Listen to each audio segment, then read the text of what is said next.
तिसऱ्या दिवशी राज्यात दमदार पावसाने हजेरी लावलेली आहे। तर मुंबईसह कोकण आणि विदर्भामध्ये पावसाची जोरदार बॅटिंग सुरू आहे। कोकणातील सर्वच नद्या सध्या दुथडी भरून वाहत असल्याचं चित्र पाहायला मिळतंय। तर कोल्हापूर सांगलीमध्ये पूरस्थिती उद्भवलेली आहे। गडचिरोली जिल्ह्यातील परिस्थिती गंभीर बनली असून काही रस्ते देखील वाहतुकीसाठी बंद करण्यात आले। तर चंद्रपूरच्या चिचपल्ली गावामध्ये मुसळधार पावसामुळे संपूर्ण गाव पाण्याखाली गेलेलं आहे। तर 2 तलाव फुटले, 100 पेक्षा अधिक घरांमध्ये पाणी शिरल्याचं पाहायला मिळतंय। प्रामुख्याने ही पावसाची महत्त्वाची दृश्य आपण पाहूयात। मुंबई, चंद्रपूर, सातारा, कोल्हापूर, रत्नागिरी, रायगड, गडचिरोली, यवतमाळ, नागपूर आणि सांगलीमधले हे दृश्य आहे।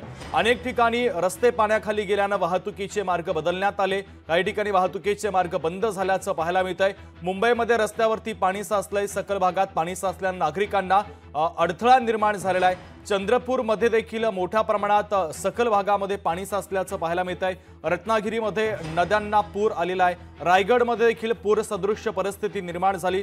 गडचिरोलीमध्ये अनेक घरांचं नुकसान झालं। यवतमाळमध्ये तुफान पावसाने बॅटिंग केली आहे। नागपूरमध्ये दुकानांमध्ये पाणी शिरल्याने दुकानदारांचं नुकसान झालंय। सांगलीमध्ये नदी दुथडी भरून वाहते, नदीचं पाणी पात्राच्या बाहेर पडल्याचं पाहायला मिळतंय। मुंबईच्या अनेक भागामध्ये कालपासून पाऊस कोसळतोय, पावसाची संततधार सुरू आहे। सखल भागामध्ये पाणी साचल्याचं दृश्य पाहायला मिळतंय। रेल्वे सेवा आणि रस्ते वाहतुकीवर मोठा परिणाम मुंबई शहरासह उपनगरामध्ये झाल्याचं पाहायला मिळतंय। लोकशाही मराठी ऐका, पहा, जागरूक रहा।